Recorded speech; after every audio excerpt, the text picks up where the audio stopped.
My own daughter left me stranded at Chicago O'Hare Airport with $28 in my wallet.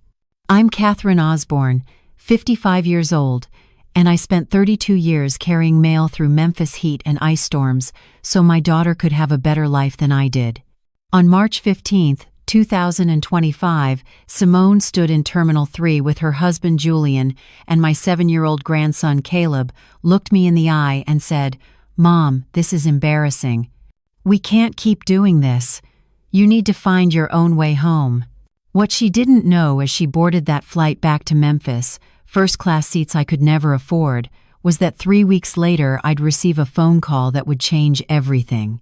A lawyer named Thomas Chen, looking for Catherine May Osborne, sole living heir to Evelyn Thompson's estate, $1.65 million. From a distant cousin in Louisiana, I'd met exactly twice in my life, but that phone call hadn't come yet. Right now, I was standing in an airport terminal 8 hours from home, watching my daughter walk away from me like I was a stranger asking for spare change. Some of you watching might have heard pieces of this story. It's been shared in a few Memphis community groups, discussed in some retirement forums about family estrangement and what happens when children forget where they came from.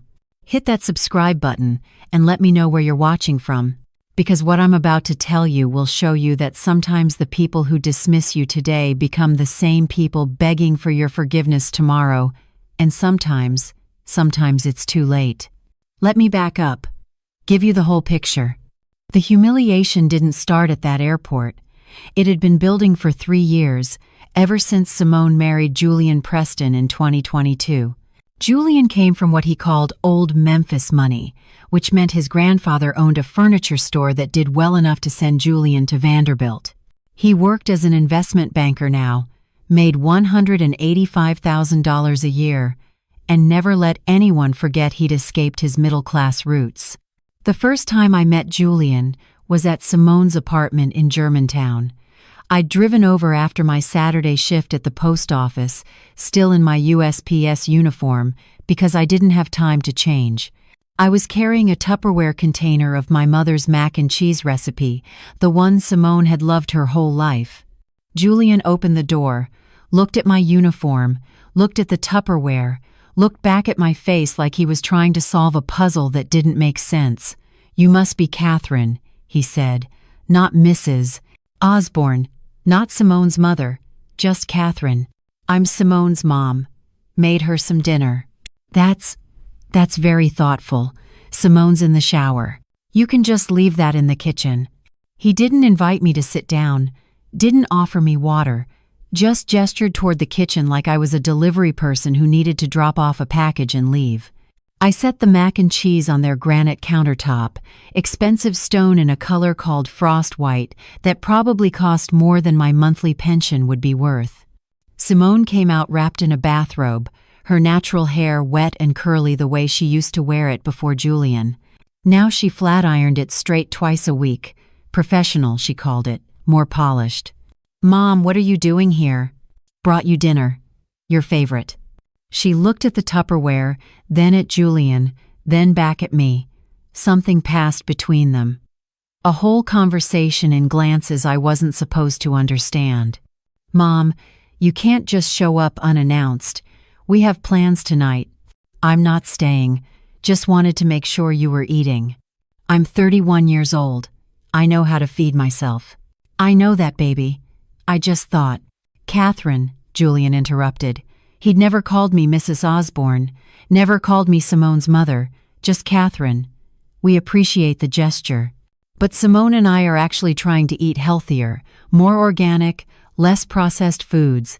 That mac and cheese, it's probably got what, 2 pounds of cheese? Heavy cream? It's my grandmother's recipe. Simone grew up on it." "Exactly," he said, like that explained everything. "That's probably why she's been struggling with her weight."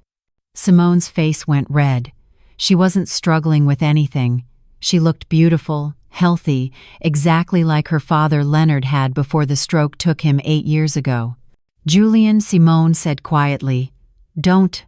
I'm just saying, if we're going to start a family, we need to establish better habits now. I picked up my Tupperware. I'll just take this back home then. Mom, wait. Simone followed me to the door. I'm sorry. He didn't mean it like that. How did he mean it? He's just particular about food, about image, about how things look. And how do I look, Simone? She couldn't meet my eyes. You look like you just got off work. I did just get off work. Worked a 10-hour shift so I could make sure my bills are paid and I could afford the gas to drive over here with food for my daughter. I know, Mom, and I appreciate it. But maybe next time you could change first? Maybe call ahead? Maybe change first, like my postal uniform was something shameful, like 32 years of federal service delivering mail in Memphis heat was something I needed to hide. That was 3 years ago, the first small cut. The first sign that my daughter was slowly deciding I didn't fit into her new life. But I told myself it would get better. Told myself it was just new relationship adjustments. Julian would warm up eventually. Simone would remember who she was. I was wrong. The cuts got deeper, more frequent, more public. 6 months after that first visit, they bought a house in Germantown, $485,000. 4 bedrooms, 2-car garage, professionally landscaped yard. They invited me to the housewarming party. I showed up with a plant from Home Depot, a peace lily, $18. It was what I could afford on my postal salary. Simone took it from me at the door, smiled tightly, and set it in the laundry room. Not the living room where other guests' expensive gifts were displayed. The laundry room. Julian's parents were there, Robert and Catherine Preston. Catherine wore pearls and a dress that probably cost more than my monthly mortgage used to be before I paid off my house. She shook my hand with 2 fingers, the way you'd touch something you weren't sure was clean. You must be so proud of Simone, she said, climbing so far above her raising. Above her raising. Like growing up in South Memphis, with a mail carrier mother and a factory worker father, was something that needed to be climbed above. I smiled at Catherine Preston and said nothing. Simone had learned that smile from me. The one black women wear when white people say something that would take too much energy to correct. The smile that says, I heard you, I understand exactly what you meant, and I'm choosing not to educate you today. But the smile hurt differently when it was your own daughter standing next to the woman who just insulted you, saying nothing, doing nothing, just looking embarrassed that I existed. The pattern continued. Caleb was born in November 2018, 7 pounds, 3 ounces. Leonard's eyes. Simone called me from the hospital. Mom, can you come meet your grandson? I drove to Baptist Hospital still in my uniform. It was 6 p.m. I'd worked a full shift, hadn't eaten since lunch, but I wasn't going to miss meeting my first grandchild. I stopped at the gift shop, bought a stuffed bear with a blue ribbon, $15. It was what I had in my wallet. Julian met me outside Simone's room. Catherine, visiting hours are almost over. Maybe come back tomorrow? I just want to see my grandson. 5 minutes. Simone's exhausted. She needs rest. I'm his grandmother. I understand that, but we're trying to limit visitors right now. Keep the environment calm. He said it like I was going to bring chaos, like my presence was a disturbance instead of family. Simone appeared in the doorway behind him, holding Caleb. My grandson, Leonard's legacy. The baby I'd been waiting for since Simone announced her pregnancy 8 months earlier. Mom, she said. Her voice was tired. Not just physically tired. Tired in a way that told me this conversation had been happening before I arrived. Can you come back tomorrow? During normal visiting hours? Julian's parents are here, and it's getting crowded. Julian's parents were here, but I needed to come back tomorrow. I looked past her into the room, saw Catherine Preston holding flowers, saw Robert Preston taking photos, saw the hospital room that had space for Julian's family but not for me. Sure, baby, tomorrow. I handed her the stuffed bear. She took it with one hand, barely glanced at it. Thanks, Mom. I'll text you." She didn't text me. I waited 3 days before I drove back to the hospital. By then, they'd been discharged. I found out from Simone's Facebook post, a professional photo of their new family. Julian, Simone, and Caleb, in matching cream-colored outfits. Caption, "Our little miracle, blessed beyond measure." I commented, "Can't wait to meet him. Love you all." Simone never responded to the comment, but Julian's mother did. "Catherine, we're keeping visitors limited for the first few weeks. Doctor's orders. I'm sure you understand." Doctor's orders. That was a lie. I'd had Simone 31 years ago. I knew what doctors actually said about newborn visitors, but I also knew what that comment really meant. You're not part of this family's inner circle. You're not one of us. For 6 months, I saw my grandson through Facebook photos, professional shots from a photographer who charged $800 for a session, candid moments in their Germantown house, family gatherings at the Preston grandparents' home. I wasn't in any of the photos, wasn't invited to any of the gatherings. When I finally held Caleb for the first time, he was 7 months old. Simone brought him to my house in South Memphis. She didn't stay long, handed him to me in the doorway, said she had errands to run, would be back in an hour. I held my grandson in the living room where I'd raised Simone, the same couch where Leonard and I had watched her learn to walk, the same carpet, worn now, that she'd played on as a baby. Caleb looked up at me with Leonard's eyes and I cried. Not because I was happy, because I was mourning. Mourning the relationship with my daughter that was dying. Mourning the grandmother role I'd been dreaming about for years that I'd never actually get to have. Mourning my husband who died 8 years earlier and would never meet this beautiful boy. Leonard had a stroke in 2017, massive, fatal. He was at work at the Kellogg's plant when it happened. They called me during my mail route. By the time I got to the hospital, he was already gone. 49 years old. We'd been married for 28 years. He'd never carried life insurance. We couldn't afford it.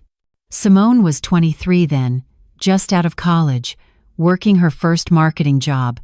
She took 3 days off for the funeral, cried through the service, hugged me at the burial, then went back to her life. Started dating Julian 2 months later. I understood grief differently than she did. I had to work through mine, couldn't afford to take time off, couldn't afford therapy, couldn't afford to fall apart. I picked up extra shifts, worked Saturdays, worked holidays, built up my savings because Leonard's death taught me that tomorrow isn't guaranteed and I needed to be prepared. Simone saw my work ethic as abandonment. I know that now. Saw my extra shifts as me choosing the post office over healing with her, choosing money over mourning, choosing anything except being the mother she needed while we both grieved Leonard's loss. "You were never there," she told me once, 3 years ago during an argument I can't even remember starting. "After Dad died, you were never there. You just worked and worked and worked like nothing happened. Someone had to pay the bills, Simone. Someone had to be my mother. I was your mother. I am your mother. You're the woman who gave birth to me. But moms are present. Moms choose their kids over overtime. Moms actually show up." That conversation happened in my kitchen, the same kitchen where I'd made her breakfast before school every day for 18 years, where I'd helped her with homework at the table Leonard built, where I'd celebrated her high school graduation, her college acceptance, every milestone that mattered. But none of that counted because after Leonard died, I'd worked extra shifts instead of sitting in grief with her. Because I'd chosen financial survival over emotional availability. Because I'd been a working-class black woman doing what working-class black women do, holding everything together with no safety net, and my daughter saw that as failure instead of strength. Maybe she was right. Maybe I had failed her. Maybe working 60-hour weeks to make sure she could stay in college without loans. to make sure she had money for interview clothes and security deposits and all the things Julian's parents probably just wrote checks for. Maybe that was the wrong choice. But it was the only choice I knew how to make. And now, 8 years after Leonard's death, 3 years after Simone married Julian, I was watching my daughter become someone who looked at me the same way Catherine Preston did. Like I was something that needed to be climbed above. The breaking point came 6 months before the airport. September 2024. Simone invited me to dinner at a restaurant called the Ivory Table, upscale place in East Memphis. White tablecloths, wine list with bottles that cost more than my weekly grocery budget. She said it was just family dinner, casual, a chance to catch up. I should have known better. Simone hadn't invited me anywhere casual in 2 years. I wore my best dress, navy blue from Dillard's, bought on clearance 3 years ago. Pearl earrings Leonard had given me for our 20th anniversary. I felt presentable, not expensive, but dignified. I'd spent 32 years in a federal uniform. Dignity was something I knew how to maintain. Julian and Simone were already seated when I arrived. So were Julian's parents, Catherine in silk, Robert in a suit that probably cost what I made in a month when I was still working. This wasn't casual family dinner. This was an ambush. Catherine said when I sat down, not hello, not how are you, just my name, an acknowledgement of my presence, nothing more. Evening, everyone. I looked at Simone. You said it was just us? Mom, Julian's parents wanted to join. That's okay, right? It wasn't okay, but saying so would make me look difficult, make me the problem. So I nodded and picked up the menu. Appetizers started at $18, entrees at $42. I had $60 in my checking account until my pension deposit hit on Friday. This meal was going to hurt. The waiter appeared. Young white kid with styled hair and an accent that said he'd learned to talk like wealthy people to earn better tips. Can I start you with cocktails? Wine? Water's fine for me, I said. Just water? Julian's tone made it sound like I'd asked for something unreasonable instead of refusing something expensive. I'm not drinking tonight. Because you can't afford it or because you don't want to? Robert Preston asked. He said it like a joke, like we were all friends sharing casual conversation. But his eyes weren't joking. Because I'm driving home after this.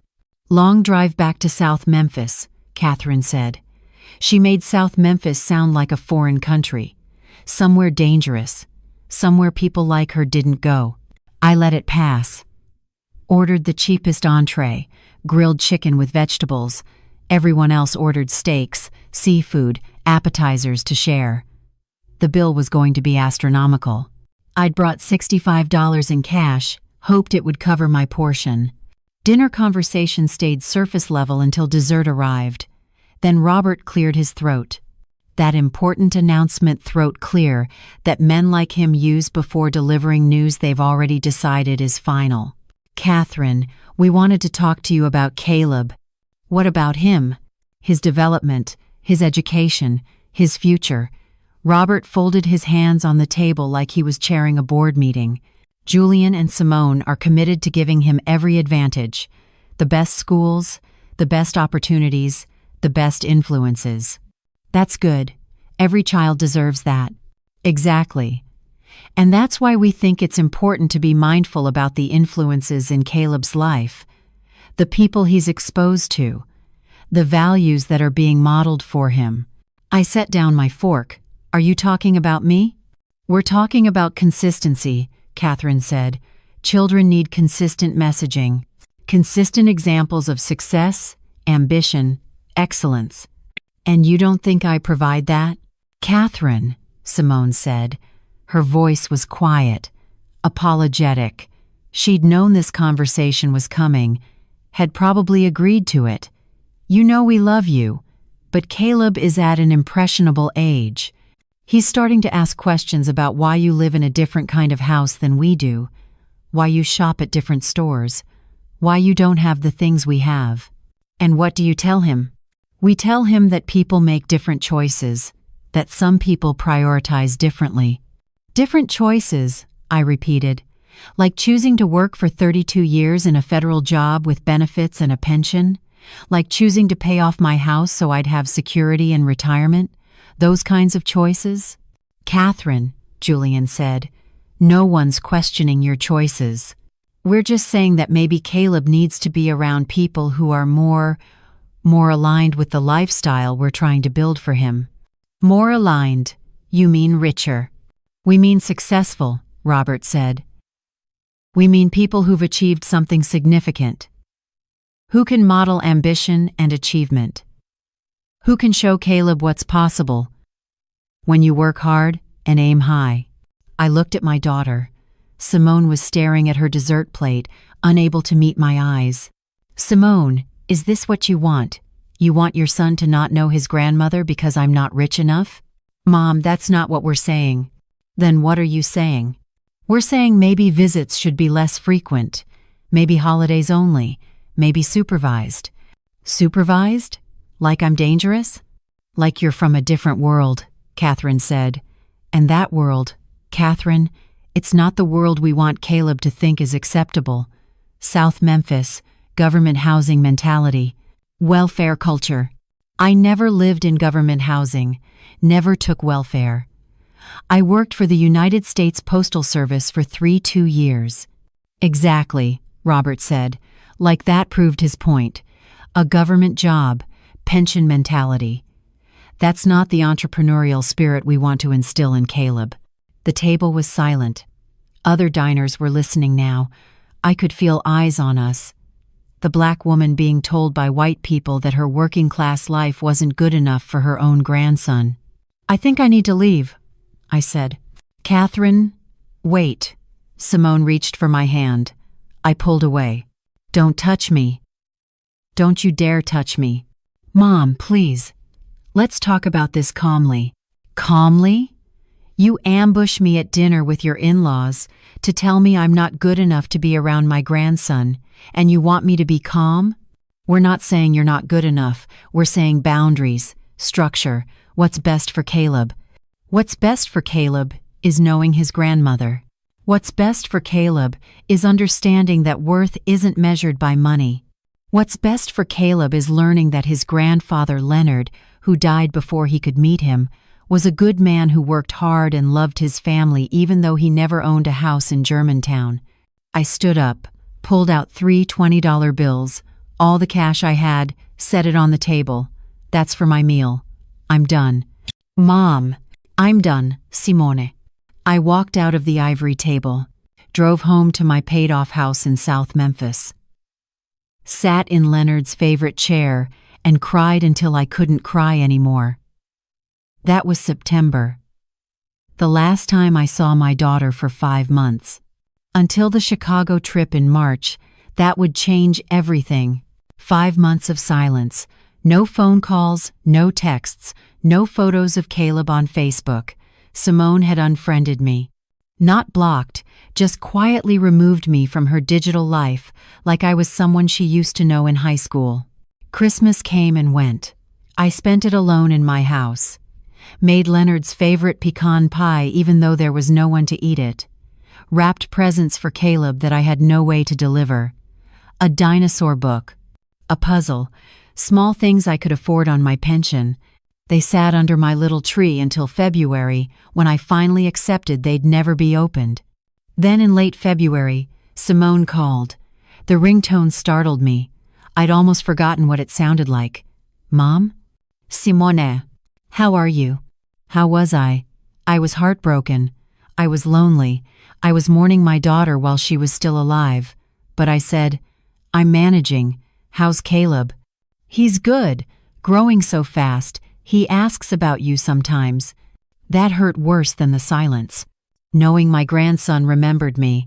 Knowing he was asking questions his mother probably couldn't answer honestly. What do you tell him?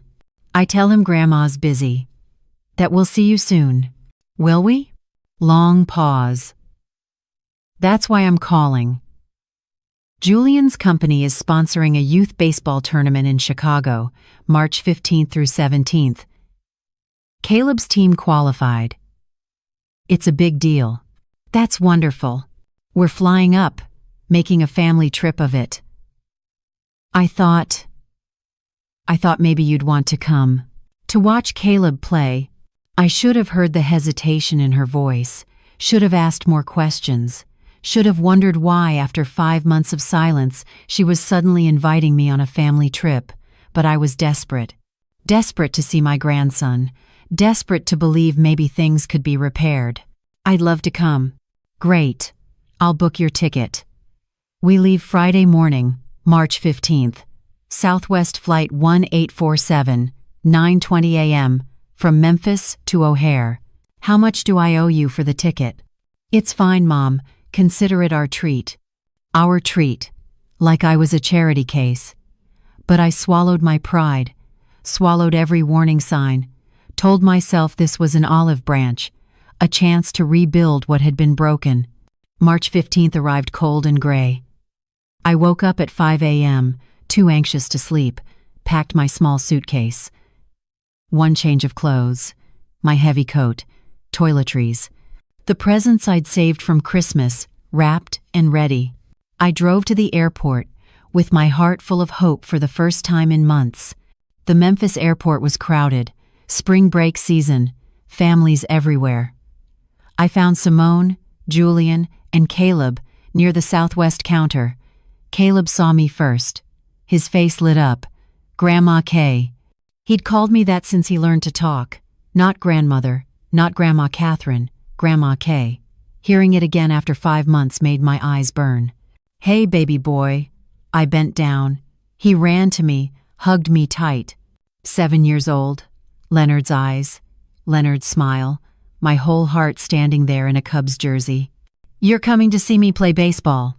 Wouldn't miss it for anything. Julian cleared his throat. Catherine. Good to see you. Liar. But I nodded. Julian. Simone kissed my cheek. Cold. Performative. Mom. Thanks for coming.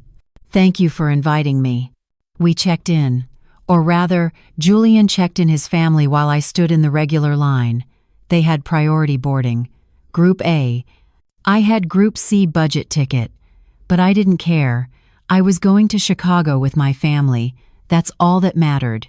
Except when boarding started, something went wrong. The gate agent scanned my boarding pass, frowned, scanned it again. Ma'am, I'm showing this ticket as canceled. Canceled? That's not possible. My daughter booked it. The agent typed on her computer. It shows canceled as of yesterday evening, 7:18 p.m. I looked at Simone. She was already boarding with Julian and Caleb. Priority access. Walking down the jetway. I called her name. She didn't turn around. Ma'am, I'm sorry, but you can't board with a canceled ticket. There must be a mistake. Can you check again? She checked. Same result. Canceled. No refund issued. Just canceled. If you want to purchase a new ticket, the next available flight with seats is tomorrow morning, $340. $340. I had $180 in my checking account. My pension deposit wouldn't hit until Monday. I can't afford that. I'm sorry, ma'am. I stood at the gate watching the plane fill up. Watched the jetway door close. Watched through the window as the plane pushed back from the gate. Southwest Flight 1847 to Chicago, carrying my daughter, my son-in-law, and my grandson, without me. My phone buzzed. Text from Simone. Sorry, Mom. Julian canceled your ticket yesterday. He said it was too expensive to bring you. Didn't want to deal with the drama. Maybe it's better this way. Have a safe drive home. Maybe it's better this way. Like abandoning your mother at the airport was a reasonable solution to family tension. Like leaving me stranded was somehow doing me a favor. I called her. Straight to voicemail. Called Julian. Same thing. They'd turned off their phones or blocked me. I stood in Terminal B, at Memphis International Airport, holding my small suitcase with Caleb's wrapped presents inside, and felt something break inside my chest. Not break like it could be repaired. Break like a bone that sets wrong, permanent, unfixable. I walked to the airport exit. My 2016 Civic was in economy parking, $12 a day. I'd planned to be gone 3 days. $36 I'd budgeted for this trip, now wasted. Everything wasted. I sat in my car and cried. Not quiet tears. Loud, body-shaking sobs that I couldn't control. 32 years of working myself to exhaustion. 8 years of grieving Leonard alone while trying to maintain dignity. 3 years of watching my daughter drift away. 5 months of silence, all of it leading to this moment. Abandoned at an airport like trash. My phone rang. Unknown number. I almost didn't answer, but something made me pick up. Is this Catherine May Osborne? Yes. Mrs. Osborne, my name is Thomas Chen. I'm an estate attorney in Baton Rouge, Louisiana. I've been trying to reach you for 3 weeks. It's regarding your cousin, Evelyn Thompson. I'm afraid she passed away last month. I didn't remember an Evelyn Thompson. The name meant nothing to me sitting in that airport parking lot with tears still wet on my face. I'm sorry for your loss, Mr. Chen, but I think you have the wrong person. I don't know any Evelyn Thompson. She was your father's first cousin. From the Louisiana side of your family. You met her twice, once at a family reunion in 1989, and once at your father's funeral in 2003. My father, Edward Osborne, died of lung cancer 22 years ago. I remembered the funeral vaguely, remembered distant relatives I'd never met before and haven't seen since. But Evelyn Thompson? Nothing. Mrs. Osborne, Evelyn passed away on February 18th. She was 81 years old, never married, no children. Her will names you as her sole living heir. Heir to what? Her estate, which includes her home in Baton Rouge, recently sold for $640,000, and various investment accounts totaling approximately $1.01 million. After estate taxes and legal fees, you're looking at an inheritance of roughly $1.65 million. The parking lot spun. $1.65 million. That couldn't be real. People like me didn't inherit $1.65 million. People like me worked 32 years and retired with a $38,000 pension and a paid-off house worth $240,000. People like me got abandoned at airports by their daughters. Mrs. Osborne? Are you still there? I'm here. I don't understand. Why me? Why would she leave everything to me? According to her will, and I'm reading directly here, Catherine May Osborne is the only family member who attended both my mother's funeral and my father's funeral. The only one who sent Christmas cards every year, even though we barely knew each other. The only one who treated me like family instead of treating me like an obligation. She deserves to know that someone noticed. I started crying again. Different tears this time. I'd sent those Christmas cards because my mother taught me that's what you do. You acknowledge family even when they're distant. Even when you barely know them. You send cards on Christmas and birthdays. You show up to funerals. You maintain connections because family matters. Simone had stopped sending me Christmas cards 3 years ago. Mr. Chen, what do I need to do? The estate is in probate. Louisiana law requires a minimum of 6 months for the process to complete. I'll need you to sign some documents, provide identification, possibly come to Baton Rouge for a court appearance. But Mrs. Osborne, this inheritance is legitimate. It's yours. In approximately 6 months, you'll have access to $1.65 million. 6 months. April, May, June, July, August, September. By fall, I would have more money than I'd earned in my entire 32-year career with the Postal Service. By fall, I would have financial security I'd never dreamed possible. By fall, everything would be different. Mrs. Osborne, one more thing. The probate process is public record. Once it's filed, anyone searching your name will be able to see that you're the beneficiary of a substantial estate. You may want to be careful about who you tell. I understand. Thank you, Mr. Chen. I hung up and sat in my car staring at the phone.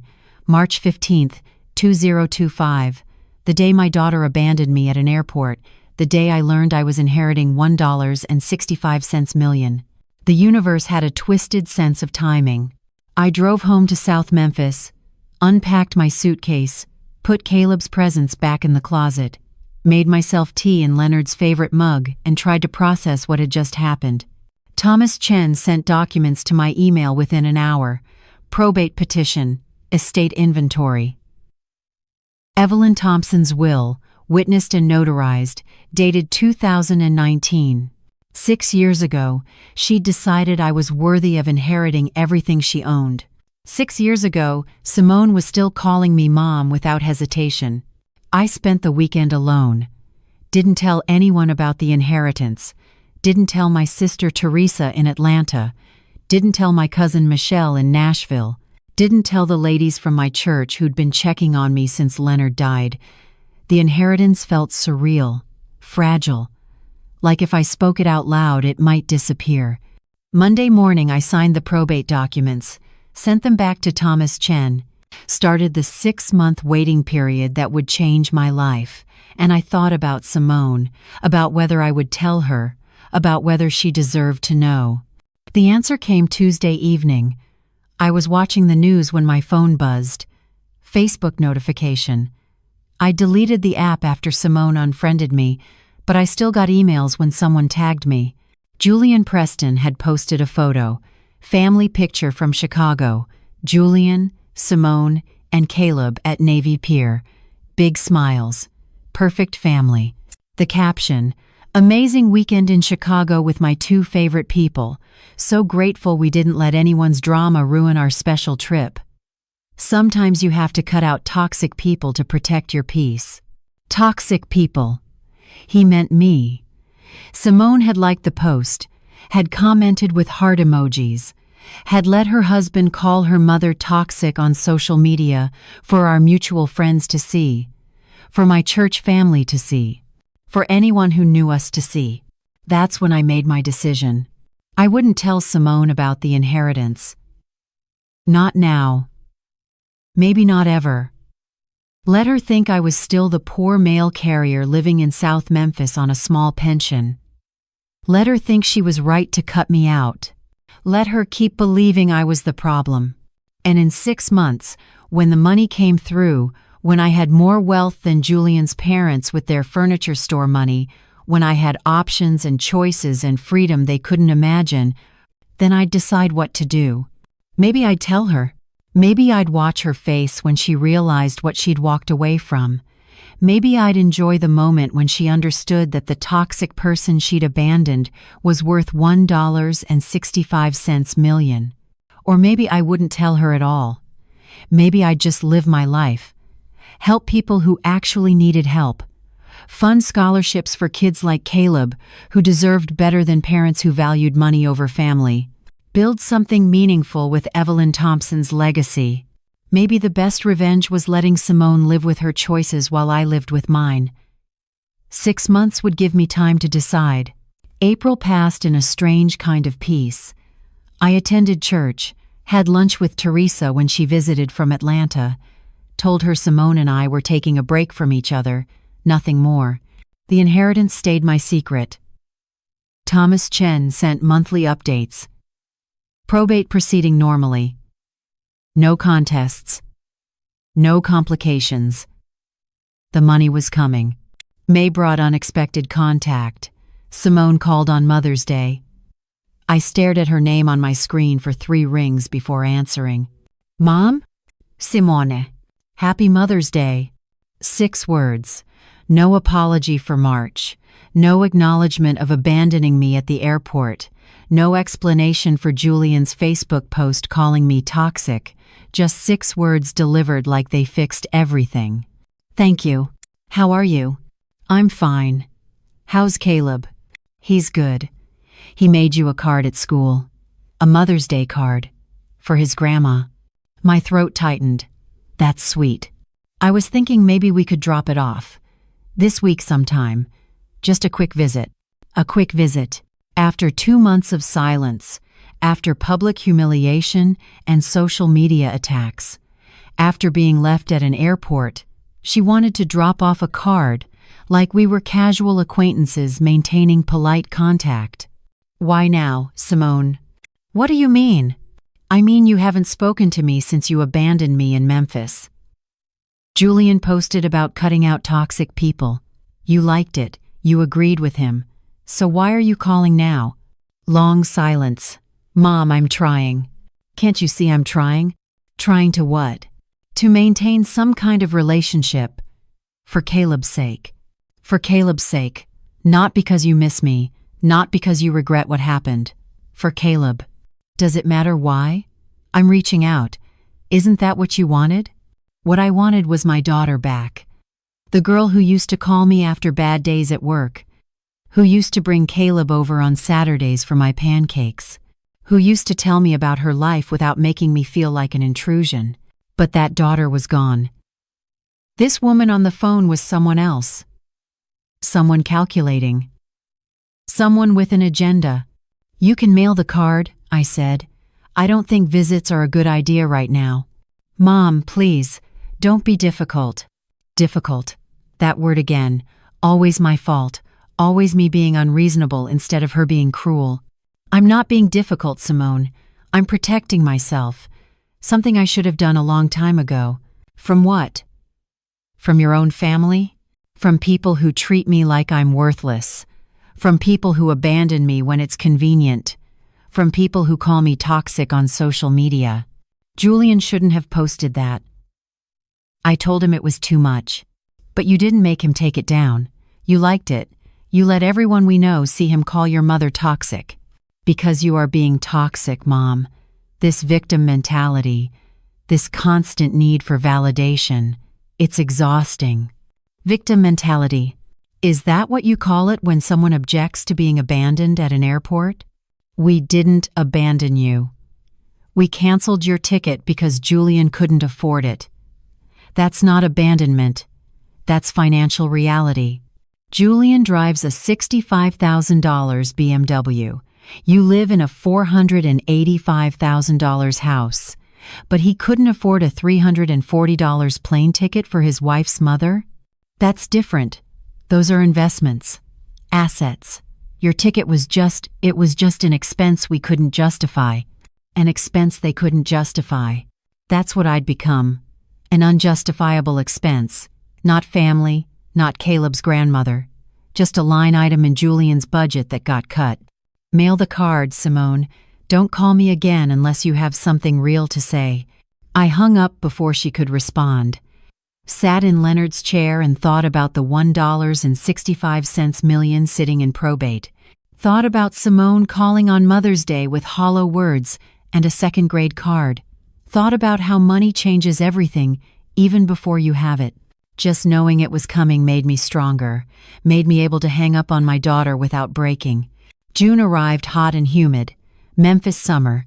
Thomas Chen called mid-month with updates. Mrs. Osborne, we're ahead of schedule. The probate judge is moving things along. We should have final approval by early August instead of September. That's good news. There's something else. Someone's been making inquiries about the estate, calling my office, asking questions about the amount, the beneficiary, the timeline. My stomach dropped. Who? They wouldn't identify themselves, but caller ID showed a Memphis area code.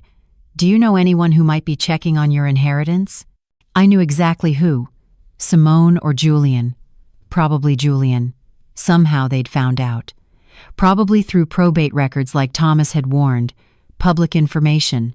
Available to anyone who searched. Mr. Chen, what did you tell them? Nothing. Attorney-client privilege. I can't discuss your case with anyone without your permission, but Mrs. Osborne, whoever called knows about the inheritance. They know roughly how much. And they're asking when you'll have access to the funds. When will I?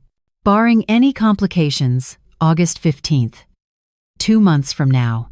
2 months. 60 days until everything changed.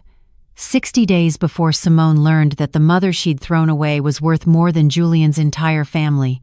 I thanked Thomas and hung up. My phone rang immediately. Simone. I let it go to voicemail. She called again. Voicemail again. Third call, I answered. What, Simone? Mom, we need to talk. In person. It's important. About what? About family? About mistakes? About making things right? Making things right. Interesting timing. What's that supposed to mean? It means you haven't wanted to make things right for 3 months, not on Mother's Day, not after the airport. But suddenly, in June, it's urgent. Mom, I know you're hurt. I know we've made mistakes. But family is family. We should work through this. Family is family. The same family that told me I wasn't good enough to be around Caleb. The same family that canceled my plane ticket and called me toxic online. That family. Simone, did you or Julian call a lawyer in Baton Rouge asking about an inheritance? Silence, long enough to confirm everything. How did you, Mom, are you inheriting money? Answer my question first. Did you call Thomas Chen's office? Julian might have. We were just concerned about your finances, making sure you were okay. Concerned about my finances or concerned about what you might inherit someday? That's not fair. Neither is abandoning your mother at an airport. But here we are. Simone showed up at my house the next morning. I was watering Leonard's tomato plants in the backyard when I heard the car door slam. Her BMW in my driveway. Engine still running. She didn't plan to stay long. I kept watering, didn't turn around when I heard her footsteps on the grass. You need to leave, Simone. Mom, please. 5 minutes. That's all I'm asking. You didn't ask for 5 minutes when you left me at the airport. You just left. I know. I was wrong. Julian was wrong. We were both wrong. Her voice cracked. Mom, please look at me. I turned around. My daughter looked tired. Hair pulled back in a messy ponytail. No makeup. Wearing yoga pants and a Memphis Tigers t-shirt from her college days. She looked more like the Simone raised, and less like the woman she'd been trying to become. How much money are you inheriting? There it was. The real question. Not how are you, not I miss you, not I'm sorry for everything I've done, just how much money. Why does that matter? Because Julian's father said, he heard from someone who heard from someone, that you're inheriting over $1 million. Is that true? I set down the watering can. Who I'm inheriting money from, and how much is none of Julian's business. Or yours. Mom, you're my mother. Of course it's my business. Like I was your mother when you canceled my plane ticket? Like I was your mother when Julian posted that I was toxic? Like I was your mother when you told me I couldn't see Caleb unsupervised? That was different. How? We were protecting ourselves, protecting our family. You don't understand the pressure we're under. Pressure? You make over $250,000 a year combined. You live in Germantown. You drive luxury cars. What pressure, Simone? She looked away. Julian lost his job. The words hung in the humid Memphis air. Julian lost his job. The investment banker who'd looked down on my Target polo shirts and my government pension. The man who couldn't afford a $340 plane ticket but could afford a $65,000 BMW. He'd lost his job. When? February. Right before Chicago. His firm downsized, laid off 40% of their staff. He didn't want anyone to know, didn't want to look weak. So you went to Chicago anyway, spent money on a baseball tournament and hotel rooms while your husband was unemployed. The trip was already paid for. We thought maybe having one last nice family vacation before we had to make changes. And my ticket? The one you canceled? Julian said we needed to cut costs, said you'd understand, said family would understand. Family would understand being abandoned at an airport so you could take a vacation you couldn't afford. The logic was breathtaking. How long has he been out of work? 4 months. He's had interviews, second rounds, but nothing's come through yet. Mom, we're burning through savings. The mortgage is $3,100 a month. Caleb's school is $18,000 a year. The cars, the insurance, everything, we're drowning. Then sell the cars, pull Caleb out of private school, downsize the house, do what the rest of us do when money gets tight. We can't just, Mom, people know us. Julian's parents, their friends, everyone in our neighborhood. If we downsize, if we pull Caleb from school, everyone will know we're struggling. And that's worse than bankrupting yourselves? You don't understand. Julian's in finance. His reputation is everything. If people think he can't manage his own money, how will he get another job? I understood perfectly. Image mattered more than reality. Pride mattered more than survival. The same pride that made them cut me out for being too poor now made them unable to accept they were becoming poor themselves. So you came here because you heard about the inheritance. You need money. Mom, I came because I realized we were wrong. About everything. About you, about family, about what actually matters. The money. I'm not asking for the money. I'm asking for another chance. Are you? Because it sounds like you're asking for both.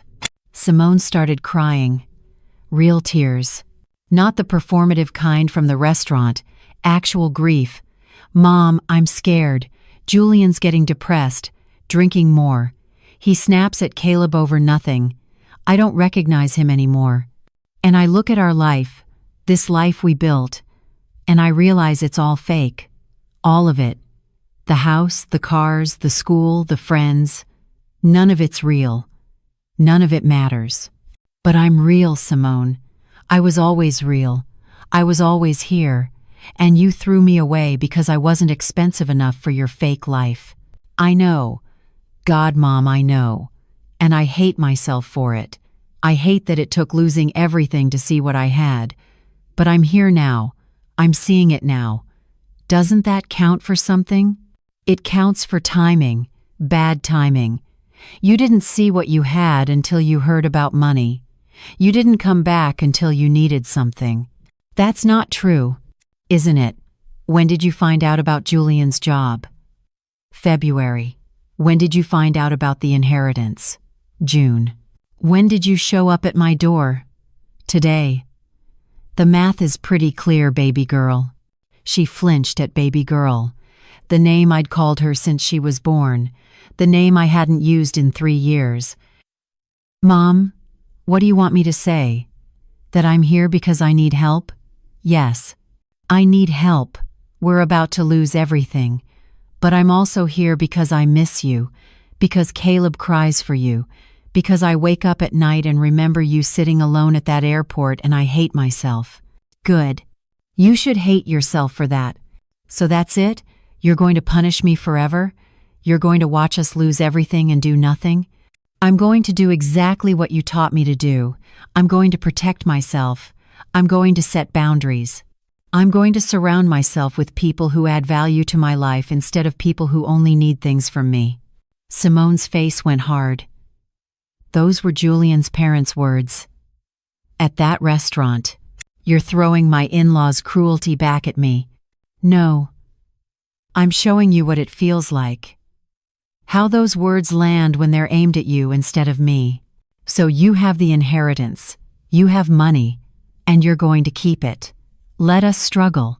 Let Caleb suffer, because you want revenge. I don't want revenge, Simone. I want peace. And I learned the hard way that sometimes peace means letting people experience the consequences of their choices. She stood up, wiped her eyes. Fine. I tried. I came here. I apologized. I asked for help. You said no. I won't beg. I never asked you to beg. I asked you to see me. 3 years ago, 6 months ago, at that airport. I asked you to see me as your mother, instead of as an embarrassment. You couldn't do it then. Don't ask me to forget it now." Simone left, drove away in her leased BMW that she couldn't afford.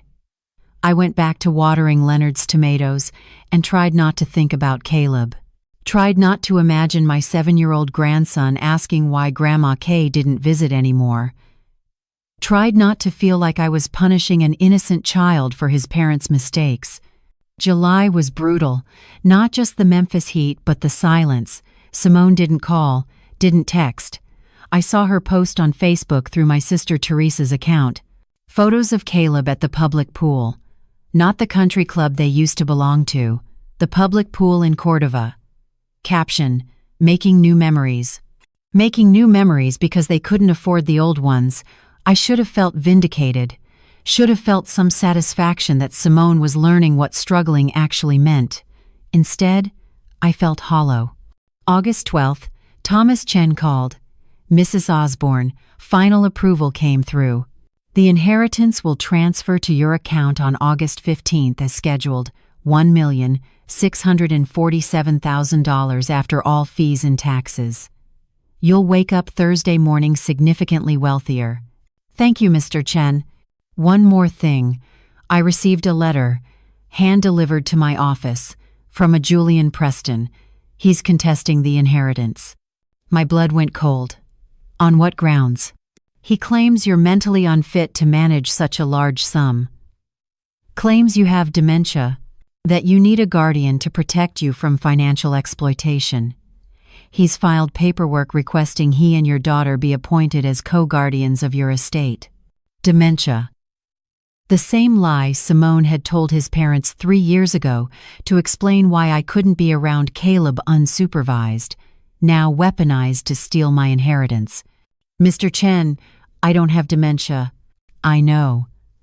But Louisiana probate court will require a medical evaluation to dismiss his petition. Can you get a cognitive assessment from your doctor? How long will this delay the inheritance? If you can get the assessment within a week, maybe a month. If it takes longer, could be 3 to 6 months while the court investigates." Julian was trying to freeze my inheritance, trying to delay it long enough that I'd give up or give in, long enough that Simone could pressure me into sharing it, long enough that they could position themselves as my saviors instead of my betrayers. "I'll get the assessment tomorrow." I called Dr. Patterson, my primary care physician at Baptist Hospital, explained the situation. She saw me the next morning, administered a full cognitive screening, Montreal Cognitive Assessment, memory tests, problem solving, orientation to time and place. I scored 28 out of 30, perfect range for my age. "Catherine, your cognitive function is excellent," Dr. Patterson said, "better than most 5-5-year-olds I see. Whoever filed this petition is either mistaken or lying." Lying, definitely lying. She wrote a detailed report, sent it to Thomas Chen, filed it with Louisiana probate court. Within 48 hours, Julian's petition was dismissed. Judge's note: petition appears to be filed in bad faith for financial gain rather than genuine concern for alleged incapacitated person. Denied. August 15th arrived. I checked my bank account at 6 a.m. Nothing yet. Checked again at 8 a.m. Still nothing. At 10:23 a.m. my phone buzzed. Bank notification. Deposit received. 1,647,000. I stared at the number. 7 digits. More money than Leonard and I had earned combined in our entire marriage.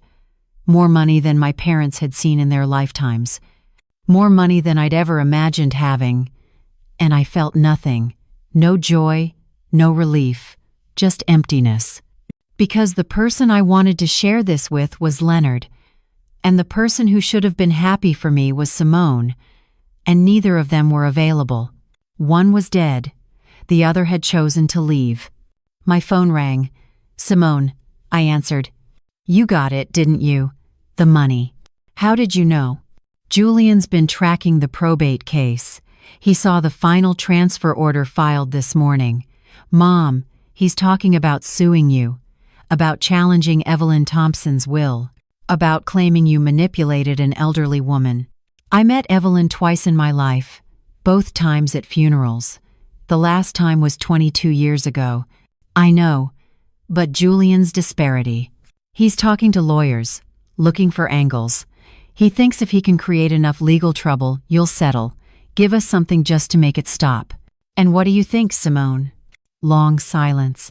I think we made choices, bad choices.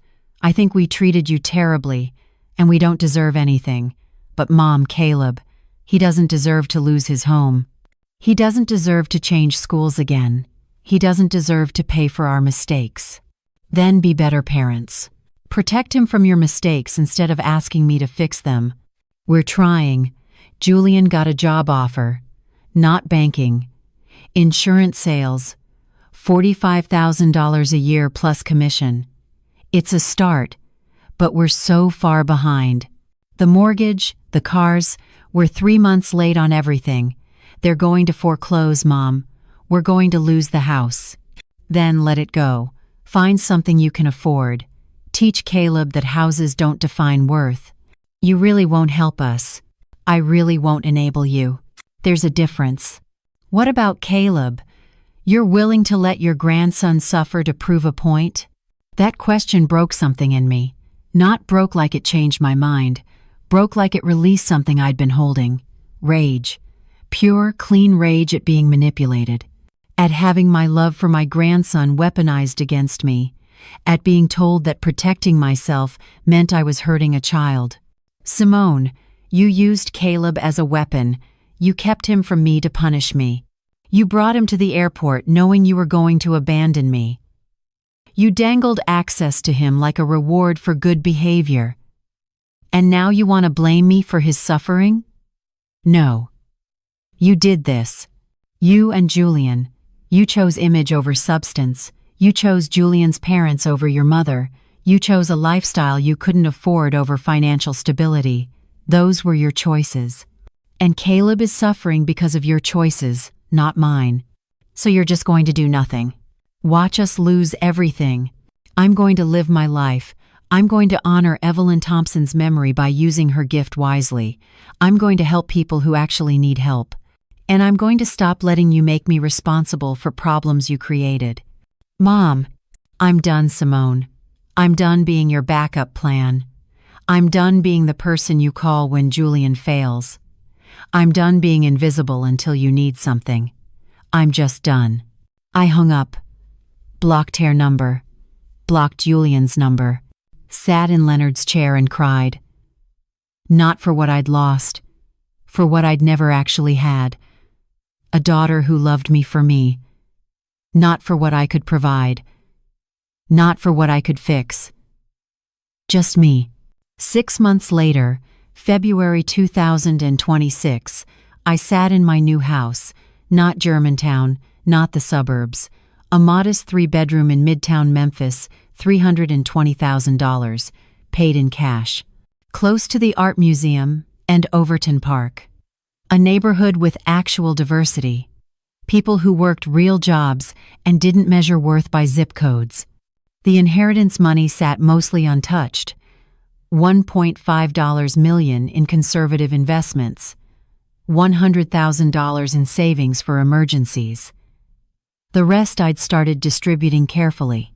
$50,000 to a scholarship fund at my old high school for kids whose parents worked service jobs. $25,000 to the Postal Workers Benevolent Fund. Small amounts to cousins and friends who'd been there when I needed them. I hadn't heard from Simone since August. Heard about her through Teresa, who heard through Memphis social networks. They'd lost the Germantown house, moved to a rental duplex in Bartlett. Julian was working insurance sales and hating it. Simone had picked up a second job doing freelance marketing from home. Caleb was in public school, adjusting, but struggling. I should have felt victorious. Should have felt some satisfaction that they were learning what real life cost. Instead, I felt empty, hollow, like I'd won a battle but lost something bigger in the process. My doorbell rang, February 14th. Valentine's Day. I wasn't expecting anyone. Opened the door to find a small envelope on my porch. No name, just a drawing. Childish. Crayon hearts and stick figures, one labeled Grandma K, one labeled Caleb. I opened it with shaking hands. Inside was a letter, not from Simone, from Caleb. 7-year-old handwriting, careful letters, some spelled wrong. Dear Grandma K, I miss you. Mom says you're mad at us. Dad says we made mistakes. I don't know what we did, but I am sorry. I made you a Valentine's card at my new school. My techer says Valentine's is about love. I love you, Grandma. Do you still love me? Love, Caleb. P.S. Mom doesn't know I mailed this. I used my allowance for the stamp. I read it 3 times. Then I sat on my new couch, in my new house, with my new financial security and cried. Because I'd been so focused on protecting myself from Simone that I'd forgotten Caleb was collateral damage. He didn't choose his parents, didn't choose their mistakes, didn't deserve to lose his grandmother because his mother was cruel. I picked up my phone, unblocked Simone's number, called. She answered on the first ring. Mom? Caleb sent me a letter. Silence. Then, quietly, I didn't know he was going to do that. He used his allowance for a stamp, Simone. He mailed it himself. A 7-year-old child walking to a mailbox because he misses his grandmother. I know. He asks about you every day. I tell him you're busy, that you'll visit when you can. But he knows. Kids always know. I want to see him. Mom. Not you. Not Julian. Just Caleb. One afternoon a week. I'll pick him up from school, bring him to my house, give him dinner, have him home by 8. You don't have to see me, you don't have to talk to me, but I'm not punishing him anymore for what you did. What about the money? Are you going to? This has nothing to do with money. This is about my grandson. Do you agree or not?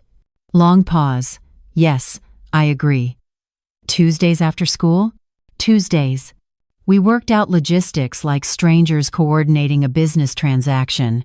Which school, what time, dietary restrictions, emergency contacts, no warmth, no apologies, no resolution. Just the practical details of shared custody between a grandmother and a mother who'd destroyed their relationship. The first Tuesday, I picked Caleb up from Bartlett Elementary. He saw my Honda Civic, his face lit up, and he ran to the car like I hadn't been gone for 10 months. Hugged me so tight I couldn't breathe. Grandma K, you came. Of course I came, baby. I'll always come when you need me. We went to my new house. He explored every room. Asked questions about the neighborhood. Told me about his new school. His new teacher. His new friends. He was adapting. Resilient. Stronger than his parents gave him credit for. I made his favorite dinner. Spaghetti and meatballs. Leonard's recipe. We ate at my small kitchen table and I listened to him talk about baseball and video games and everything that mattered to a 7-year-old who didn't care about money or houses or adult mistakes. Grandma, are you still mad at Mom? I'm working on it, baby. She cries sometimes. When she thinks I'm asleep, Dad does too. My heart broke. Not for Simone and Julian. For Caleb, who shouldn't have to hear his parents crying, who shouldn't have to carry their grief. They're going through a hard time right now, but they love you very much. Do you love me? More than anything in this world. Then why did you leave? How do you explain adult betrayal to a child? How do you tell your grandson that his mother made choices that hurt so badly you had to protect yourself? How do you make a 7-year-old understand that sometimes love isn't enough when respect is missing? I didn't leave you, Caleb. I left a situation that was hurting me, but I never stopped loving you. Not for 1 second. Are you going to leave again? No, baby. Not if you want me here. I want you here. Then I'm here. Every Tuesday. For as long as you need me. Every Tuesday for 6 months now, Caleb and I have pizza, do homework, watch movies, talk about life. He tells me about school, about friends, about the small ways his family is rebuilding. Julian got promoted, making $62,000 now. Simone's freelance work is steady. They're not thriving, but they're surviving. I haven't reconciled with Simone, haven't forgiven Julian, haven't forgotten what they did at that airport. The relationship is permanently broken. We're polite strangers coordinating custody of a child we both love. Maybe that's enough. Maybe reconciliation isn't always possible. Maybe some bridges burn so completely that all you can do is build new, smaller bridges around the wreckage. Maybe being Caleb's grandmother is enough even if I'm not Simone's mother anymore. I'm Catherine Osborne. I'm 56 years old. My daughter abandoned me at an airport to teach me I wasn't good enough for her new life. Then I inherited $1.65 million and everything changed. Not the way you'd think, not with revenge or satisfaction or justice, just with clarity about what matters and what doesn't.